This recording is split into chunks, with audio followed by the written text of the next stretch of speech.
बाबा जी भगवान शिव से विलग होकर अपने शरीर को भस्म किया, हिमालय के यहां जाकर के पार्वती जी के रूप में प्रकट हुई। हिमालय पुत्री पार्वती बाल्यावस्था से ही निरंतर ध्यानस्थ रहना शिव अनुराग में। जब किशोर अवस्था हुई, किसी से कोई संभाषण नहीं करती थी माता जी, हर समय भगवान शिव के ध्यान में निमग्न रहना, कठोर तप करना शुरू कर दिया। जो बिल्व पत्र सूख कर गिर जाते थे, माता जी उसको अपने मुख में रख करके पा लेती। एक बिल्व पत्र, अपर्णा, शरीर सूखने लगा। माता जी का नाम अपर्णा, भारी तपस्या। भगवान शंकर को एकदम बोध हुआ कि सती का जन्म पार्वती के रूप में हिमालय के यहां हो चुका है और वो हमारे लिए कठिन तपस्या कर रही है। तो सप्त ऋषियों को बुलाया और उनसे कहा कि जाओ इनके प्रेम की परीक्षा लो। जानते हैं, सब कुछ जानते हुए भी ये होता है। जैसे लोग कहते हैं भगवान जानते हैं अपने भक्त को, तो परीक्षा क्यों लेते हैं? तो पढ़ाया तो टीचर ने है, तो सालाना परीक्षा तो होगी ही कि तुम क्या पढ़े हो। ऐसे ही तुम्हारे प्रेम की परीक्षा होगी। तुम हरि को चाहते हो या हरि की रची हुई माया को? हरि की हुई रची हुई माया में आकर्षित हो गए तो जीरो आ जाएगा। वो हरि की तरफ देखते रहे, माया से बच गए तो नंबर आ जाएंगे। 100 के 100 आते हैं, यहाँ 98 96 नहीं आते।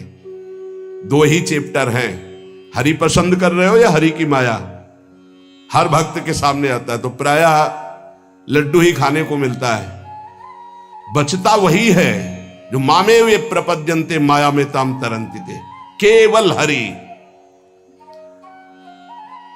पार्वती पहि जाई तुम प्रेम परीक्षा लेहु, गिरिहि पेरि पठयहु भवन दूरी करेहु संदेहु। हे सप्त ऋषियों, जाओ, हमारी आज्ञा है। पार्वती की प्रेम की परीक्षा लो, यदि पास हो जाएं तो उनको तपस्या से निवृत्त करो। बोलो महादेव जी प्राप्त हो जाएंगे। जाओ भवन को चली जाओ, तपस्या की आवश्यकता नहीं। ऋषियों ने जाकर के पार्वती जी को देखा, मानो मूर्तिमान तपस्या विराजमान हो, अस्थिमात्र हुए रहे शरीर, सूखे पत्ते बिल्व के।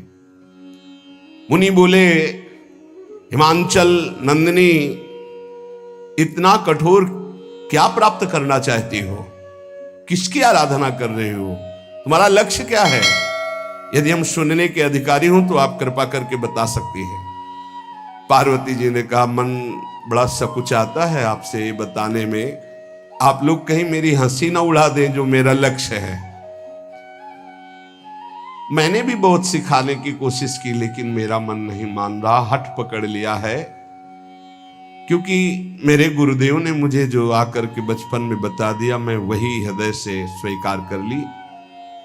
मनु हठ परा सुनई न सिखावा, चहत बारी पर भीति उठावा।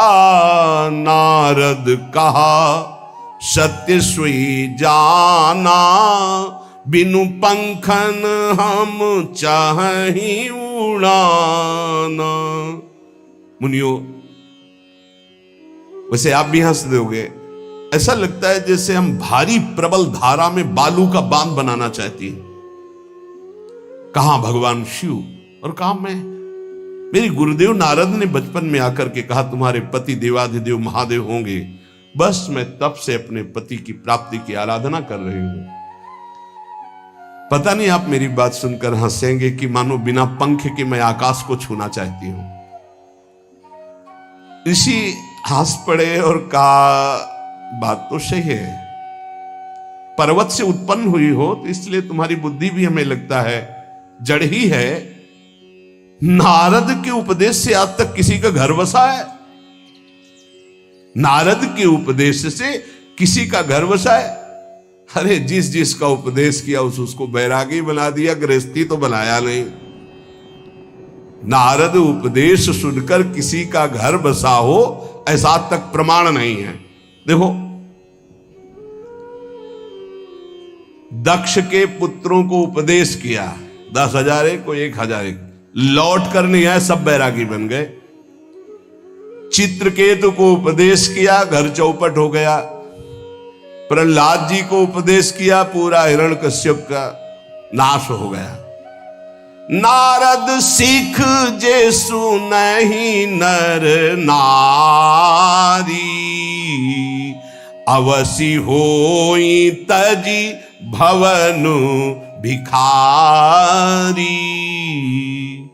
तुम्हारे गुरु नारद जी की जो सीख सुना बर्बाद हो गया, बाबा जी बन गया, भजनानंदी बन गया। वैसे हम बताएं, नारद जी हैं बड़े कपटी, ऊपर से साधु का चिन्ह है, अंदर से कपट। क्या कपट? उसके संसार का नाश कर देते हैं, भगवान से जोड़ देते हैं। मुझे नारद जी की बात कम समझ में आती है। ये उल्टा बोल रहे ऋषि परीक्षा के लिए, गुरु निष्ठा हटाने के लिए, समझ रहे हो? पार्वती जी ने कहा बचपन में मेरे गुरुदेव ने बता दिया, वही मैं। नारद जी की बात आज तक घर किसका? जो नर नारी नारद की बात सुने भवन त्याग करके भिखारी बन गया, प्रमाण है। उनके वचनों पर तुम विश्वास मान रही हो। महादेव जी को पति निर्गुण नीलाज कुबेश कपाली, अकुल अगेह दिगंबर ब्याली। नारद जी ने तुम्हें भगवान शिव को पति बिल्कुल निर्गुण समझो। निर्गुण को बता, दूसरा भी अर्थ होता है और एक अर्थ होता है कि कोई गुण नहीं। नीलाज, नंगे धड़ंगे घूमते कभी कभी। दिगंबर, कोई लज्जा नहीं। कुबेश, भाई सुंदर मुकुट लगाए हो, पोशाक पहने हो, नहीं, चिता की भस्म लगाए, मुंडों की माला पहने, बहुत बाघंबर डाल लिया, ये कुबेश है। कपाली, मनुष्य के मुंडों की माला। अकुल, आज तक कोई पता नहीं लगा कि किस कुल के हैं महादेव जी, क्योंकि सब कुलों के मूल है, मूल का मूल वही है, उनके मूल कोई है नहीं।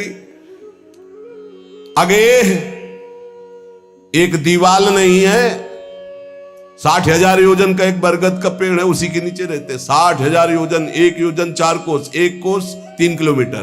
कितना बड़ा वटवृक्ष? कैलाश में एक वटवृक्ष जिसके नीचे रहते 60,000 योजन का। 6 ऋतुएं शोभा देती उसी वटवृक्ष के। और कोई घर तो है नहीं महादेव जी के। और आभूषण भूल मत करना, बड़े बड़े विषैले सांपों का आभूषण कोई सोना चांदी नहीं पहनते महादेव जी। हमें लगता है ऐसा दूल्हा के लिए ऐसा तप। नारद जी ने ठग लिया तुम्हें, पागल बना दिया तुम्हें। देवाधिदेव महादेव के सुनो, इन्हीं ने शिक्षा दी थी सती को। ऐसे बौरे पति मिले, आग में जाके शरीर भस्म करना पड़ा। इसलिए हम तुम्हें बता रहे हैं कि बहुत सुंदर दूल्हा हम देख के आए हैं। हम जान गए थे कि तुम तपस्या कर रही हो। हरि का नाम सुना है? बैकुंठ में रहते, बहुत सुंदर हरि है। यदि उनका आप वर्ण कर ले तो सुखी हो जाएंगे।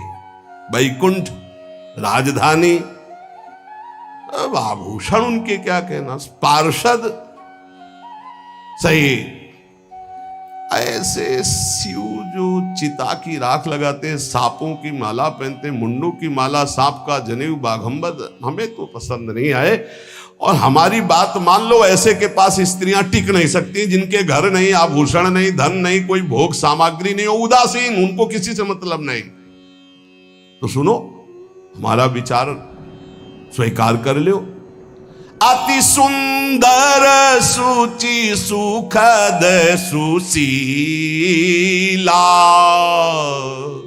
गावहि वेद जासु जस लीला। असबर तुम्हि मिलावब आनी। बहुत सुंदर त्रिभुवनपति, बड़े सुशील, गुणवान, जिनका यश वेद गाते गाते अघाते नहीं है, कोई दोष नहीं, सद्गुणों के समुद्र, लक्ष्मीपति वैकुंठाधिपति। तुम्हें कुछ नहीं करना, हां बोलो, वो आएंगे, गरुड़ पे बैठाल के ले जाएंगे, तपस्या करने की जरूरत नहीं। पार्वती जी बहुत हंसी, सुनति विहसी कहा वचन भगवान। अच्छा अच्छा अच्छा, आपने ठीक कहा कि पर्वत से हमारा प्रादुर्भाव हुआ है, इसलिए आपको यह भी पता होगा कि पर्वत बहुत हठीला होता है, जहां डटा है वहीं डटा रह सकता है। सुनो, पर्वत से सोना भी उत्पन्न होता है, जो आग में जलाने पर भी अपना तेज बढ़ाता है, घटाता नहीं। तुम मेरे गुरुदेव के प्रति ऐसा बोले कि वो जिसको उपदेश करते हुए उसका घर उजड़ जाता है, तो बसो भवन उजरो नहीं डरो, पर नारद बचन न मैं परिहरऊं। अपने गुरुदेव के एक भी शब्द को मैं नहीं काट सकती, चाहे मेरा जीवन रहे या ना रहे। बसन हमारा और हमारा भवन, हमारा श्रृंगार, हमारा सर्वस्व, ये मिले या ना मिले, पर हमारे महादेव जी मुझे मिले। तुम आभूषणों की, वसन भूषण की बात कर रहे हो, ग्रह की बात कर रहे हो, पद की बात कर रहे हो। गुरु के बचन प्रतीति न जेहि, सपने हूं सुगम ना सुख सिद्धि तेहि। एक बात तुम्हें बता दूं सप्तऋषियों, जिसे अपने गुरुदेव के वचनों पर विश्वास नहीं, गुरुदेव का भरोसा नहीं, उसे कभी कोई सुख और सिद्धि कदा प्राप्त ही नहीं हो सकती। महादेव वो गुण भवन विष्णु सकल गुण धाम, जय कर मनोरम जाहि संते ही सन काम। आपने बताया कि महादेव में कोई गुण नहीं है और विष्णु समस्त सद्गुणों के धाम है, मैं मानती हूं, लेकिन मेरा मन महादेव जी से रम गया है। अब तो केवल महादेव जी, पहले मिलते हो सलाह करते तो तुम्हारी बात सुनती, अब तो गुरुदेव नारद जी ने जो उपदेश किया वही मैं करूंगी। अब मैं जन्म संभुहित हारा, को गुण दूषण करे विचारा। ये इष्ट निष्ठा होनी चाहिए।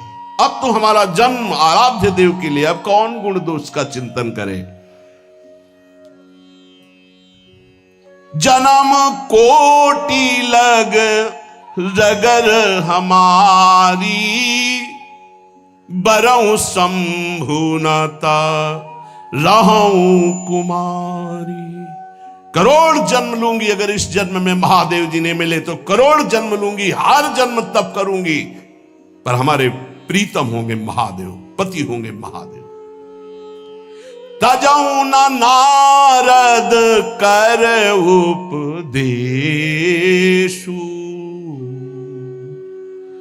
आपु कहीं सत बार महेशु। हजार बार आकर के, सैकड़ों बार आकर महादेव जी भी कहें कि अपने गुरुदेव के वचन छोड़ दो, तो मैं अपने गुरुदेव के वचनों का त्याग करने वाली नहीं। आप जा सकते हैं, बहुत जगत में कुंवारी कन्याएं और कुंवारे वर हैं, उनका ब्याह करा दीजिए। मेरी तो केवल एक ही बात रहेगी, हर जन्म महादेव जी के लिए। समस्त सप्तऋषियों ने साष्टांग दंडवत की और कहा, जगदम्बा आप नित्य शिव की अर्धांगिनी, भगवान शिव ने ही मुझे भेजा था आपकी परीक्षा के लिए। जाओ, भगवान शिव सब जान रहे हैं, ब्याह पक्का, अब आपको तप करने की जरूरत नहीं है। तुम माया भगवान शिव, सकल जगत पितुमात, नाई चरण सिर मुनि चले, पुनि पुनि हर्षत गात। प्रणाम करके सप्तऋषि गए, हिमांचल से कहा, सादर अपनी कन्या को लिवा लाओ और ब्याह की तैयारियां शुरू करो। महादेव जी ब्याह के लिए पहले से ही राजी हैं और समस्त देवता, ब्रह्मा जी आज उनके पास जा रहे हैं प्रार्थना करने के लिए।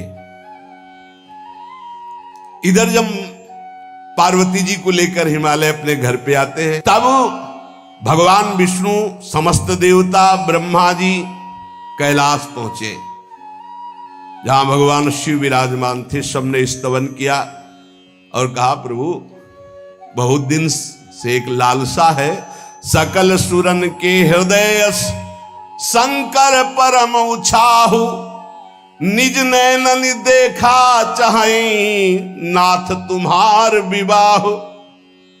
भगवान विष्णु, ब्रह्मा जी, समस्त देवताओं ने कहा, प्रभु हम सबके मन में एक उत्साह है, आप दूल्हा हो, हम सब बराती हो, आपका विवाह देखना चाहते हैं। प्रभु ये उत्सव देख ले तो हमारा जीवन सार्थक हो गया, आप हां बोलो। कामदेव के मद को चूर करने वाले आपको दूल्हा रूप में देखना चाहते हैं हम सब। स्वामी का स्वभाव होता है सेवक को सुख देना। पार्वती जी ने अपार तप किया है आपके लिए, आप उनको अंगीकार कीजिए। भगवान विष्णु ब्रह्मा जी की प्रार्थना सुन करके भगवान शिव जी ने कहा, तथास्तु, ठीक है, ब्याह पक्का।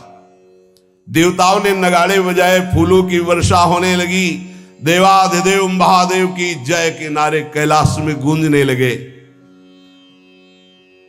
सप्तऋषि भगवान शिव के पास आए, कहा, प्रभु बड़ी अनन्य है पार्वती जी आपकी, अखंड प्रेम है, हमने बड़ा छल करके उपदेश किया, लेकिन उन्होंने कहा कि मैं नारद जी का उपदेश नहीं त्याग सकती, करोड़ों जन्म लूंगी और हर जन्म महादेव जी के लिए। भगवान शिव जी की आंतरिक वृत्ति जो पार्वती जी की प्रीति की है उसे कोई नहीं जानता। बहुत विरह में रहे, ऐसा न समझे कि देवाधिदेव महादेव जी परम उदासीन है, नहीं, सती जी के वियोग में बड़ी विचित्र दशा महादेव जी की हुई थी। सप्तऋषि फिर गए पार्वती जी के पास और कहा, अभी बीच में घटना घट गई, कामदेव गया था महादेव जी की समाधि को भंग किया, तो महादेव जी ने कामदेव को भस्म कर दिया, तो अब ब्याह का मतलब क्या रह गया। भवानी ने कहा, तो तुम क्या अभी तक भगवान शिव को कामयुक्त देखते थे क्या? क्या तुम समझते हो तुम्हारे जान काम अब जा रहा? अरे अब लग शंभु रहे सबिकारा, तुम्हारी नजर में अभी तक भगवान भिखारी थे और अब काम को भस्म किया है। अरे हमने भगवान शिव की आराधना की, हमारे जानी सदा शिव जोगी, अज अनवद्य अकामो अभोगी। मैंने तो शिव को सदा ही योग संपन्न ब्रह्मबोध देखा है। वचन और कर्म से, मन से मैंने यदि भगवान शिव को अपना स्वामी माना है, योगी, अजन्मा, अनिंद्य, काम रहित, भोगहीन, तो निश्चित मुझे प्राप्त होंगे। भगवान शिव के पास फिर सप्तऋषि गए, बोले, प्रभु गजब की निष्ठा है, केवल आपके प्रति प्रेम है। ब्रह्मा जी ने लगन रची, सप्तऋषियों को बुलाया और कहा, ब्याह दोनों तरफ, ये लड़की पक्ष की लगन, ये वर पक्ष की लगन। ब्याह तय हो गया, दिन नक्षत्र घड़ी, नगाड़े बजने लगे, देवताओं के लिए सुमन वृष्टि हुई। ब्रह्मा जी ने सबको बुलाया, हिमालय ने सबको निमंत्रण दिया, बड़े बड़े पर्वत भेंट लेके आ रहे हैं, बड़े बड़े रसनिधि समुद्र भेंट लेकर के आ रहे हैं। वहां भोजन पान के लिए हिमालय के पास कोई कमी थोड़ी थी, रस की नदियां बह रही थी, विविध प्रकार के रस, विविध प्रकार के फल, विविध प्रकार के भोग वहां सब व्यवस्थित किए जा रहे हैं। ब्रह्मा जी ने कहा, देखो सबसे पहले नारायण की समाज रहेगी, दूल्हे की नहीं रहेगी, नहीं तो गाली ही पड़ेगी। हिमालय के यहां प्रवेश पाने के लिए बरातियों में सबसे पहले नारायण, फिर देवराज इंद्र का परिकर, वायु देवता, अग्नि देवता, सबसे पीछे दूल्हा की बारात। बात तय हो गई। ऐसे ऐसे सब लगे संवारन सकल सुर, वाहन विविध विमान, हो ही सगुन मंगल सुबद, करहीं अप्सरा गान। सब अपने अपने वैभव संपन्न सब तैयार हो रहे हैं। बोले महाराज दूल्हे को तैयार किया जाए। शिव ही शंभुगन करहीं सिंगारा, जटा मुकुट अहि मोर संवारा। कुंडल कंकन पहिरे ब्याला, तन विभूति पट के हरि छाला। शशि ललाट सुंदर सिर गंगा, नयन तीन उपवीत भुजंगा। गरल कंठ उर नर सिर माला। अशिव वेश शिव धाम कृपाला। कर त्रिशूल अरु डमरु विराजा, चले बसहा चढ़ी बाजही बाजा। देखी शिवहि सुरत्रिय मुस्काही, बरलायक दुल्हनी जग नाही। दूल्हे की तैयारी हो रही भाई। चिता की भस्म, चिता की भस्म, जैसे पाउडर ले गया, पहले चिता की भस्म लगाई गई। अब जटाएं बांधी गई। जटा ऐसे त्रिभुवन का विनाश जब करना होता, जटा खोलकर जब तांडव करते हैं तो कोई नहीं बचता। जटा कटा संभ्रमम भ्रमण निलंप निर्झरी, बिलोलवी चिवल्लरी विराजमान मूर्धनि। धगत धगत धगत जो ललाट पट्ट पावके। तीसरा नेत्र मानो विश्व का विनाश करने के लिए उसे पटबंद किए हुए विशाल जटाएं। जटा का तो मुकुट सवारा गया। अब जटा बंध है काहे से? सांप, ये मुकुट सांप। और कुंडल करिया और भूरी भी थी।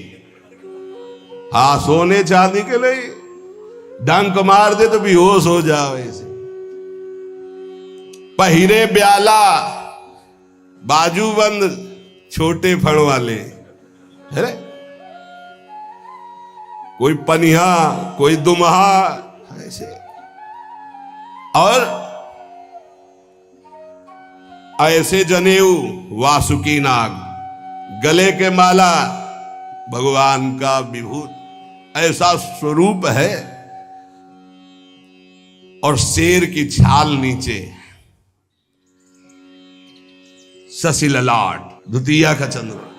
शशि ललाट, ये मुकुट द्वितीय का चंद्रमा। सुंदर सिर गंगा, भगवती गंगा फव्वारे ले उठते जटा के बीच से गंगा जी। नयन तीन, माथे वाला बंद है, दो खुले हैं। उपवीत भुजंगा, जनेऊ वासुकी नाग। गरल कंठ, नीलकंठ विष यहां रोके हुए। और मुंडों की माला, हाथ में त्रिशूल, डमरू बंधा हुआ, नंदकेश्वर पे सवार। बोले ऐसे दूल्हा के लिए दुल्हन तो त्रिभुवन में नहीं मिलेगी। ऐसा दूल्हा दुल्हन का मिलेगी। अच्छा, दूल्हा सज गया। ब्रह्मा जी ने देखा, बोले महाराज आगे आपकी सवारी। नारायण भगवान उनके चतुर्भुज पार्षद, शोभा सुगंध सौरभ आगे गरुड़ पे सवार, पीछे हंस पे सवार ब्रह्मा जी अपना परिकर, देवराज इंद्र, भगवान विष्णु जी दूल्हे की तरफ देखे। बोले महाराज विष्णु कहा अस बिहस तब बोल सकल दिशराज। बिलग बिलग होई चलो सब निज निज सहित समाज। कोई भी दूल्हे के पास मत फटको, पीछे रहने दो, सब अलग अलग समाज चलो। नहीं पानी नहीं मिलेगा हिमालय के अगर आगे ये हुई तो। अब तो वर अनुहारी बरात न भाई, हंसी करहियो पर पुरजाई। नारायण ने कहा कि दूल्हा के अनुरूप ही हम सब बराती नहीं भैया, दूल्हा सबसे पीछे, सब बराती क्रम से पहले हम, फिर ब्रह्मा जी, फिर देवराज इंद्र, ऐसे सब। भगवान शिव ने कहा तुम अपने पार्षद सब लिए हो, तो हम बुलाते हैं। श्रृंगी निकाली, जे ही बजाया तो भगवान शिव के पार्षद आ गए। शिव अनुशासन सुनि सब आए, प्रभुपद जलज शीस तिन, जय हो महाराज की आज्ञा करो। अरे बोले विवाह हमारा बहुत दिलों से आओ। घुचप्पा जैसे देखो ना, अगिया बैताल। हाँ अब कैसे शिव के बराती हैं, जरा ये आगे पार्टी तो निकल गई बंदनी। ये जो भगवान शिव ने बुलाया बरातियों को, अपने साथियों को, को मुखहीन विपुल मुख काहू, बिनु पद कर को बहुपद बाहू, विपुल नयन को नयन विहीना, रिष्ट पुष्ट को अति तन खीना। किसी के एक को मुख नहीं, केवल मांस का पिंड है, और किसी के पूरे शरीर में मुख ही मुख है। किसी के एक भी हाथ पैर नहीं है, लुढ़कता चल रहा है, और किसी के बहुत से हाथ पैर हैं। किसी के नेत्र नहीं है, किसी के बहुत नेत्र हैं, बड़ा विचित्र। किसी के हड्डी हड्डी है तो कोई बहुत मोटा है, कोई बहुत पतला है। तनखीन को अति पीन, पावन को अपावन, गति धरे भूषण कराल, कपाल कर सब सद्य सोनित तन भरे। खरस्वान सुमर सुकाल, मुख गन भेष अगणित को गने, बहु जिनस प्रेत पिशाच जोगी, जमात वर्णत नहीं बने। पिशाचिनी खून लपेटे नाच रहे, भगवान शिव का विवाह। और भूत और किसी के सुअर के मुंह, किसी के कुत्ता के मुंह, किसी के गधा के मुंह, बड़ा विचित्र भेष भगवान के शिव के पास। नाचहि गावहि गीत, कौन अप्सरा गंधर्व नहीं, परम तरंगी भूत हो, ऐसे बच रहा है। ये गान हो रहा है, हड्डी हड्डी है भूत की, भगवान शिव के सामने नाच रहा है, गा रहा है। कैसा शोभा होगी, खून लपेटे पिशाचिनी, अगिया बैताल, रोड लाइट, अगिया बैताल, भगवान शिव की बारात।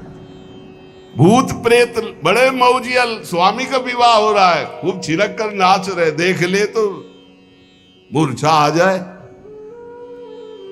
अब बनी है बारात, तो जस दूल्हा तस बनी बराता। बाजा कौन बाज रहे हैं? कोई गाल बजा रहा है, कोई मुंह बजा रहा है, वो बैंड थोड़ी बज रहे, कोई चीख रहा है। तो जैसे अलग अलग नहीं, तुरही बज रही, ये बज, वहां कोई बाजे नहीं, सब भूत है, भूत प्रेत पिशाचिनी, ऐसे स्वर निकल रहे हैं। अब भगवान शिव चले नंदिके पर सवार होकर, जस दूल्हा तस बनी बराता। हिमालय बड़े उत्सव में है, देवाधिदेव महादेव जी की महिमा हिमालय की पत्नी से नारद जी ने सब सुना रखी है। अब तो जितने भी सुंदर सुंदर सब पदार्थ, सब व्यवस्थाएं, सब किए, हाथ जोड़े खड़े हैं। जगदम्बा जहां विराजमान है, वहां सिद्धियों की कौन सी कमी है। ये हुआ कि जय हो बारात पधार रही है, सामवेद का गान करते हुए गरुड़ पर विराजमान भगवान नाथ। सब हिमालय वासी ओहो धन्य है, धन्य, यही दूल्हा है, बाराती है। दूल्हा तो भी बहुत सुंदर हो गए, सब देख के लुभायमान हो गए, नारायण परिकर सब। पीछे देखा हंस पर सवार भगवान ब्रह्मा जी, चतुर्मुख, वेद सब। दूल्हा पीछे, गांव के नगर के लोग है ना, ये दूल्हा नहीं, सयाने लोग कहते हैं दूल्हा, दूल्हा तो ये तो ब्रह्मा जी है, देवराज इंद्र, ये दूल्हा नहीं नहीं नहीं, ये दूल्हा नहीं, ये दूल्हे की बाराती है। वो गजब, इतने सुंदर दूल्हे के बाराती, तो दूल्हा तो फिर बहुत हृदय में आनंद है, उत्साह है। नगर की बालक बालिकाओं नववधुओं को ऐसे देख रहे, दूल्हा कौन है ऊपर से चढ़े। जब सब निकल गए तो बहुत हृदय में आनंद था कि अब दूल्हा के दर्शन होंगे। जोई दूल्हा की पार्टी आई, शिव समाज जब देखन लागे, भीतरी चले बाहन सब, जितले अगवाली कर ले आए थे, धोती संभाल के जान बचा के भागे। जो बड़े बूढ़े थे, जो महिमा सुने थे, वो धरी धीरज ताहा रहे सयाने, बड़ी हिम्मत करके रुके कि शिव है।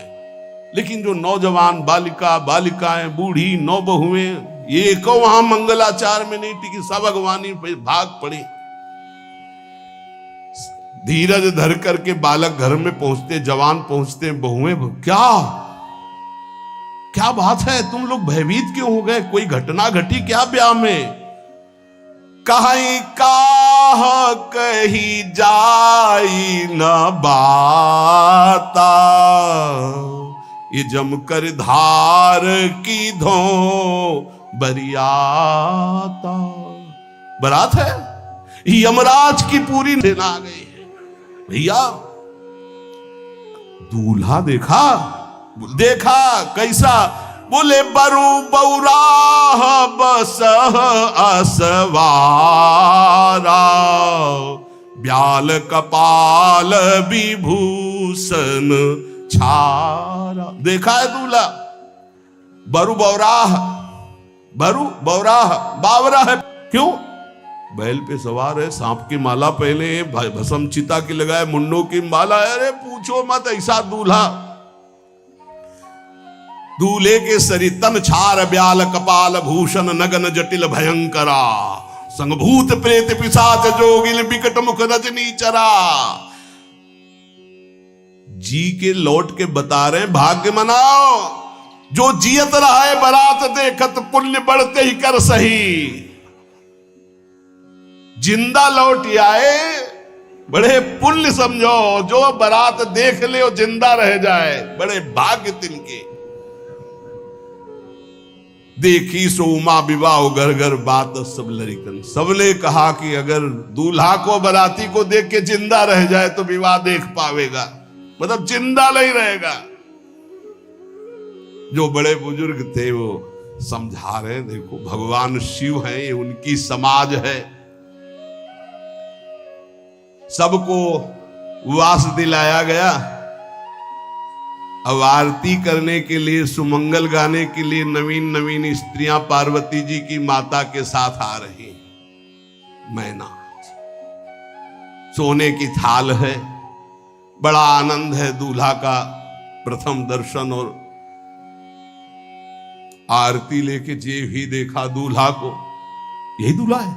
हां, भारी रोष पैदा हुआ कि नारद जी ने बर्बाद कर दिया हमारा घर। हमारी बिटिया सूखे पत्ते खा के इसके लिए भजन करती रही। मैना जी ने पीछे मुड़ के देखा, एक भी नहीं स्त्री थी, अकेले थाली लिए खड़ी थी। लौट के आई, उन्होंने कहा कि सब भाग क्यों पड़ी? बोले प्राण बचाए, ऐसे ऐसे करिया फुसकार रहे थे। कोई थाली पटक दी, आरती की गई। पार्वती जी को गोद में बैठाला और रोने लगे। बिटिया ऐसे के लिए भजन किए हो, ऐसे के लिए तपस्या किए हो? आंसू भर के कहा कि विधाता की बुद्धि मारी गई।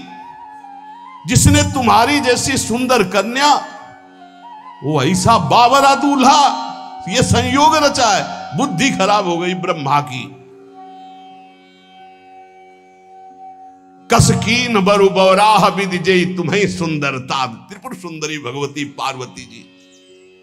अरे जो फल लगना चाहिए कल्प तरु में, वो बमूर में लग रहा है। ये आज वही दिल उत्सव, ब्याह का उत्सव भगवान श्री। अच्छा तो मेरा निर्णय सुन लिया जाए मैना जी का, अगर मेरी बात नहीं मानी गई तो हिमालय के शिखर से अपनी बेटी को लेकर गिर के आत्महत्या कर लूंगी, ब्याह नहीं होने दूंगी। फाइनल। तुम सहित गिरते गिरो पावक जरो, आग में जल जाऊंगी अपनी बेटी को लेके, समुद्र में डूब जाऊंगी, लेकिन ऐसे बोरे बोरा जो ये बर है इसके साथ ब्याह नहीं होने दूंगी, पक्का। सब रोने लगी मैना जी का आदेश सुनकर। मैना जी कहती, हाय मैंने नारद जी का क्या बिगाड़ा था, नारद कर में काह बिगाड़ा, भवन मोर जिन बसत उजारा। कितना बढ़िया सब चल रहा था, बेटी को उपदेश किया कि वर तुम्हारे शिव देवाधिदेव महादेव, बर्बाद कर दिया सब। ऐसा दूल्हा, सच्ची मैं ठगी गई नारद जी के द्वारा, पर अब अपना घर बर्बाद नहीं होने दूंगी। क्या जाने नारद जी बेटी का प्रेम क्या होता है, बांझ कभी प्रसव की पीड़ा जानती है, क्या जाने बाबा जी है हमारी बेटी हो ऐसा दूल्हा। जब देखा कि मां बहुत गुरुदेव को उल्टा सीधा बोल रही है, तो उन्होंने कहा माता विचार पूर्वक, जननी ही बिकल बिलो की भवानी, बोली जुत विवेक मृदुबानी। मां विचार पूर्वक, तुम क्यों ऐसा आलाप कर रही हो, अगर मेरे भाग्य में ऐसा पति लिखा है तो तुम टाल नहीं सकती। करम लिखा जो बाउर नाहू, तो कत दोष लगाई काहू। तुम सन मिटे की विधि के अंका, व्यर्थ लेहू जनि मातु कलंका। मां मेरे भाग्य में ऐसा ही लिखा है, आप व्यर्थ में क्यों रो रही। जब पार्वती जी की ऐसी करुण बात सुनी तो सब स्त्रियां रोने लगी, विधाता को दोष लगा रही। नारद जी के पास हिमालय गए, बोले हम तो संभाल लेंगे, घर में सब गड़बड़ हो गया। अरे इनको समझाते कि ठीक से आते, कैसे आए हैं ये, जैसे विनाश कर ले आए हो। अरे ब्याह कर ले आए, घर में सब बिगड़ गया, मैना बिखर गई, ब्याह बंद, अब नहीं होगा, संभालो जाके। नारद जी गए और जाकर के मैना को कहा, देखो ये इनका बाहरी रूप है, ये जो आपके यहां पार्वती के रूप में जन्मी, ये नित्य इनकी अर्धांगिनी सती है, जो यज्ञ भवन में शरीर छोड़ करके आपके यहां जन्मी, ये इनकी नित्य संगिनी है। आप ऐसा शोक मत कीजिए। नारद जी विविध प्रकार से माता को समझाया। इनके द्वारा एक भ्रम हो गया था, तो इनको शरीर त्यागना आवश्यक हो गया। जब भगवान श्री राम सिया जी के लिए हे खग हे मृग हे मधुकर श्रेणी तुम देखी सीता मृग नैनी ऐसा पुकार रहे, तो भगवान शिव ने प्रणाम किया और सती जी के मन में संशय हुआ। सती जी ने सीता वेश धारण किया। जब भगवान शिव ने जाना तो उसी समय त्याग कर दिया था कि अर्धांगिनी रूप में अब कभी स्वीकार नहीं करो, क्योंकि पूज्य माता का रूप आपने धारण किया। तो मूल बात ये थी, इसीलिए योगाग्नि में जाकर शरीर को भस्म कर दिया और आपके यहाँ पार्वती जी के रूप में जन्मी है। जब नारद जी ने बताया कि आप बिल्कुल धैर्य रखिए, भगवान शिव का वैभव आपने देखा नहीं, ये इनका बाहरी रूप है, समझाया मैना को तसल्ली की। बोले अभी दूल्हा रूप आपको दिखाते हैं, आप चुप रहिए। तब मैना के हृदय में कुछ शांति हुई। जितने गांव के नगर के सब लोग थे सबको सूचना पहुंची, डरो मत, भगवान शिव है, ये लीला कर रहे हैं। अभी नारद जी गए और बोले विवाह करना है कि नहीं करना, शंकर जी से कहा। बोले वह आए इसीलिए, बोले ये सब बंद करो आप, ये रूप से विवाह होता है, वह हमारी सारी जो बिचौलिया हमें पीट रहे हैं, हम उधर जाओ तो उधर, ये रूप हटाओ। बोले कौन सा रूप धारण करें, दूल्हा रूप धारण करो। भगवान शिव ने जे भी, बहुत सुंदर शिव है, कर्पूर गौरम जैसे चिदानंद, 16 वर्ष की अवस्था, हाथ में दर्पण और अद्भुत मुकुट धारण किए हुए, जटाएं ढकी हुई, गौर वर्ण, वो सुंदर रूप जो देखे सो मोहित हो जाए। ध्याये नित्यम महेशम रजति किरणिभम चारु चंद्रावतंसम। कैसा सौंदर्य रूप महादेव जी का। चलो अब जो जेवनार के लिए सब शुभ नववधुएं सब मैना जी को बुलाया, देखो दूल्हा आ रहे हैं, एक एक कदम ऐसे चल रहे, संभाल संभाल के जैसे चलना सीख रहे हो। तांडव करने वाले चरण है, पर नारद जी ने को अब नहीं, नव किशोर अवस्था, हाथ में दर्पण, वो सुंदर रूप भगवान शिव का, एक एक कदम बारात में जो देखे सो मोहित। मैना ने कहा हो अहो भाग्य, ऐसे दूल्हा बोले वही हैं जो नंदी पे सवार थे, इनके स्वरूप को जानना बड़ा कठिन है।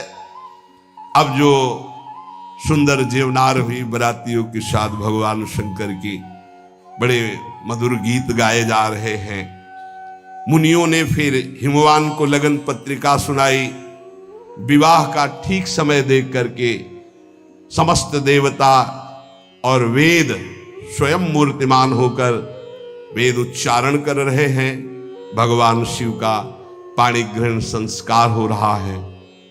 पार्वती जी जब श्रृंगार करके सभा में आई ब्याह मंडप पे, तो कोई ऐसा नहीं था जो देखकर मोहित न हो गया। त्रिपुर सुंदरी अम्बा है, लेकिन सब ने उनके श्री चरणों में सर झुकाया, क्योंकि जगदात्मा महेश पुरारी, जगदम्बिका जानि भव भामा, सुरन मनन मन कीन प्रणाम। ऐसा सुंदर रूप अम्बा जी का त्रिपुर सुंदरी है। जब वो दुल्हन रूप में पधारी, कोई भी ऐसा नहीं था जो एक बार देखकर मोहित न हो, पर सब श्री चरणों में, क्योंकि जगदम्बिका है, भगवान शिव की आद्या शक्ति है।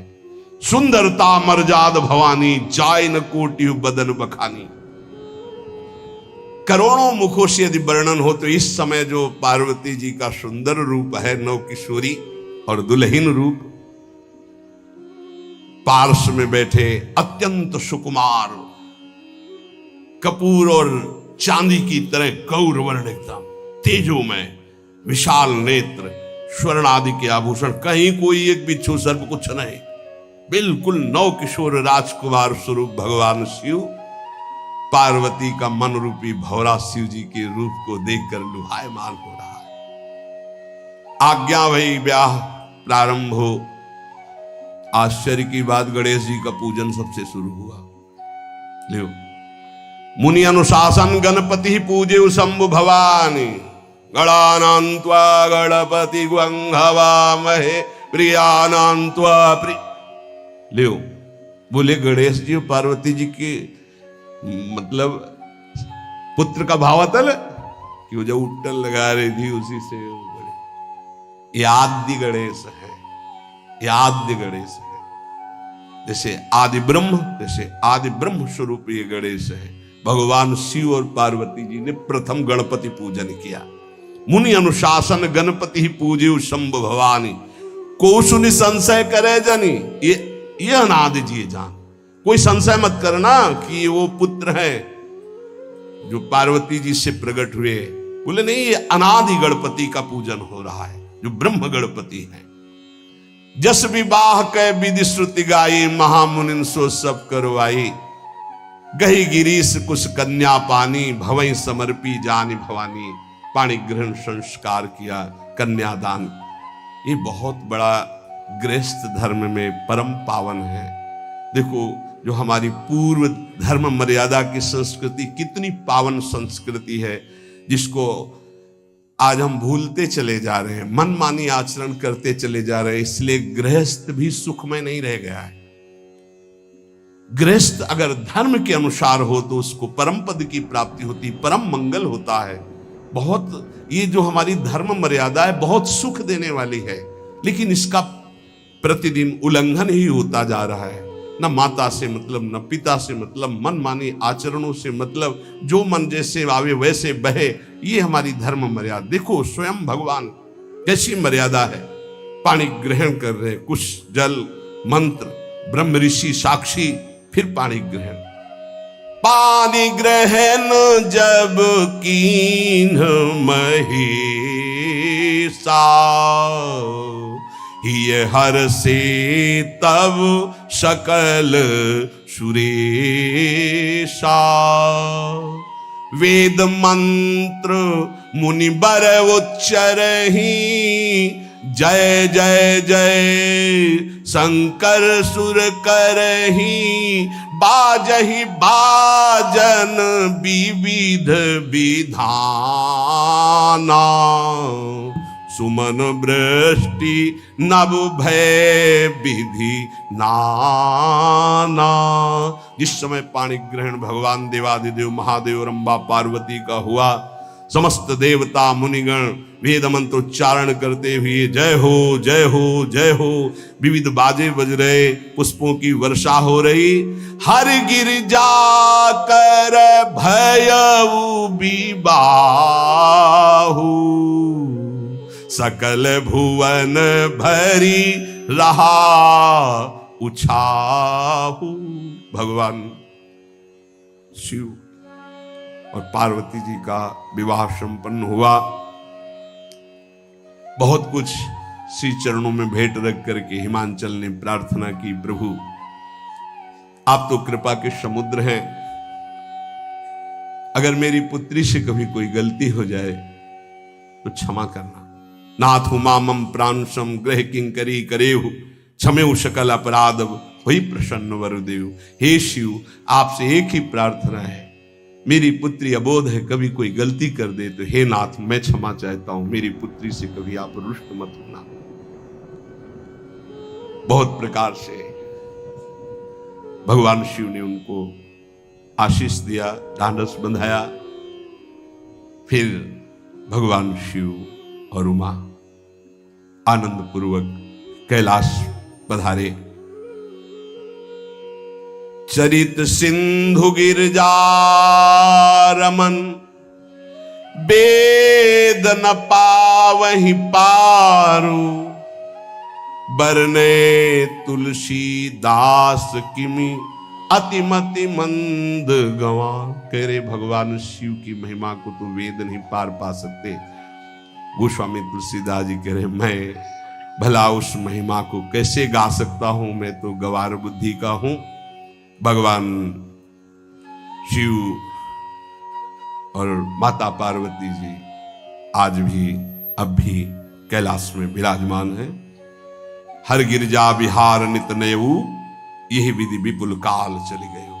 भगवान शिव और पार्वती का जो मंगल में विवाह सुनेगा, भगवान के चरणों में प्रीति, समस्त पापों का नाश होकर हृदय की निर्मलता, हरिहर में प्रीति निश्चित प्राप्त होती है।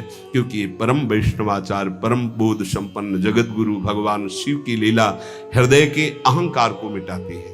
ये अहंकार के अधिष्ठात्र देवता है भगवान शिव, और जब तक अहंकार रहता है तो हरि के चरणों में या प्रियाजू के चरणों में प्रीति नहीं होती। सुनहु राम कर सहज स्वभाव, जन अभिमान न राखे काहू। तो भगवान शिव जिस पर कृपा करते तो अहंकार का अपहरण कर लेते हैं और दैन्य भरी भक्ति हरि के चरणों में हो जाती है। इसीलिए भगवान श्री राम अपनी अयोध्या वासियों से हाथ जोड़कर कहा, और एक गुप्त मत सबई कहो कर जोरी, शंकर भजन बिना नर भगति न पावे मोरी। भगवान शिव और पार्वती का ब्याह संपन्न हुआ, आज भी कैलाश में नित्य विहार करते हुए विराजमान है। ऐसे उनके चरणों को प्रणाम करके अपने आराध्य देव के चरणों में प्रीति मांगते हैं। नमः पार्वती पतये, हार हार हार महादेव। जय जय श्री राधे।